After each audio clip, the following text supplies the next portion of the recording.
আসসালামু আলাইকুম।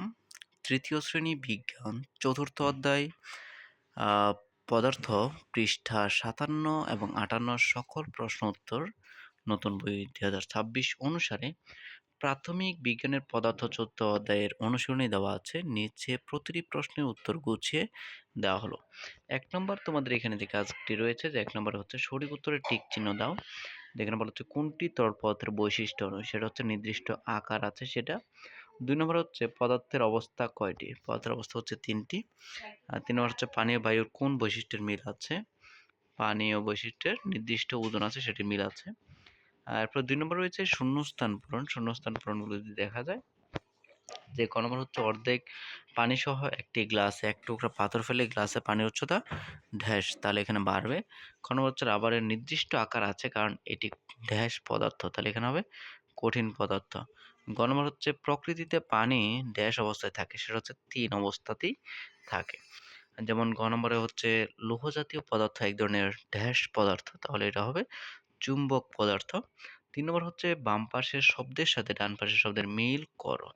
এখান থেকে যদি তোমরা একটু লক্ষ্য করো এখানে বাম পাশ ডান পাশ কাজগুলো দেওয়া আছে। যেমন এখানে হবে তুলা, এটা হচ্ছে ওজন কম, বরফ দিয়ে হবে কঠিন। তারপরে দুটি চুম্বকের দক্ষিণ মেরু, এটা হচ্ছে বিকর্ষণ। ফুটবল দিয়ে হবে গোলাকার, লোহা দিয়ে হবে চুম্বক পদার্থ।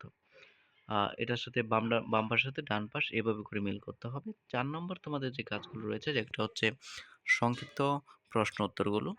যেমন এখানে ক নম্বর বলা হচ্ছে অচুম্বক পদার্থ বলতে কি বোঝায়?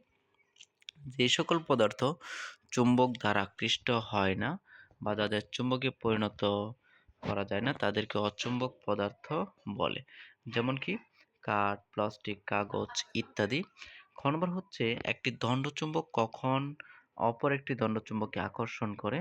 যেমন যখন একটি দণ্ডচুম্বকের উত্তর মেরুর কাছে অপর একটি দণ্ডচুম্বকের দক্ষিণ মেরু অর্থাৎ বিপরীত মেরু আনা হয় তখন তারা একে অপরকে আকর্ষণ করে। গ নম্বর হচ্ছে বেলুনের মুখ দিয়ে ফু দিলে বেলুন ফুলে যায় কেন? বেলুনে মুখ দিয়ে ফু দিলে তার ভেতরে বায়ু প্রবেশ করে, বায়ু জায়গা দখল করে এবং বেলুনের দেয়ালে চাপ সৃষ্টি করে যার ফলে বেলুনটি ফুলে যায়। ৫ নম্বর রয়েছে তোমাদের বর্ণমূলক প্রশ্নগুলো, যে বর্ণমূলক প্রশ্ন উত্তরগুলো কিভাবে দিবে?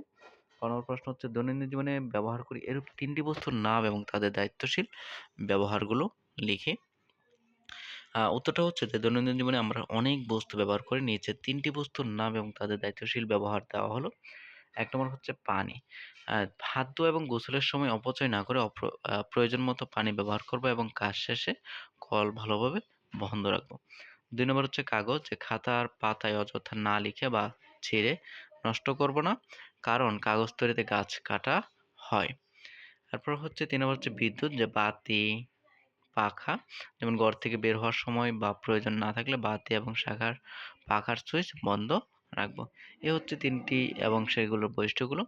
তো সুপ্রিয় শিক্ষার্থীরা, আশা করি তোমরা বুঝতে পেরেছো। তোমাদের এখানে যে প্রশ্নগুলোর উত্তর ছিল যে তৃতীয় শ্রেণীর বিজ্ঞান চতুর্থ অধ্যায়ের পদার্থ যে অধ্যায়টি রয়েছে ৫৭-৫৮ পৃষ্ঠার সকল প্রশ্ন উত্তরগুলো দেখানোর চেষ্টা করছি। আশা করি তোমাদের কাছে ভিডিওটি সম্পূর্ণ ভালো লেগেছে। যদি ভিডিওটি ভালো লেগে থাকে তাহলে বলবো লাইক, কমেন্ট এবং শেয়ার করে আমাদের সাথেই থাকবে এবং চ্যানেলটি সাবস্ক্রাইব করে বেল বাটনে ক্লিক করে রাখবে যেন আমাদের দেওয়া ভিডিওগুলো সর্বপ্রথম তোমাদের কাছে চলে যায়।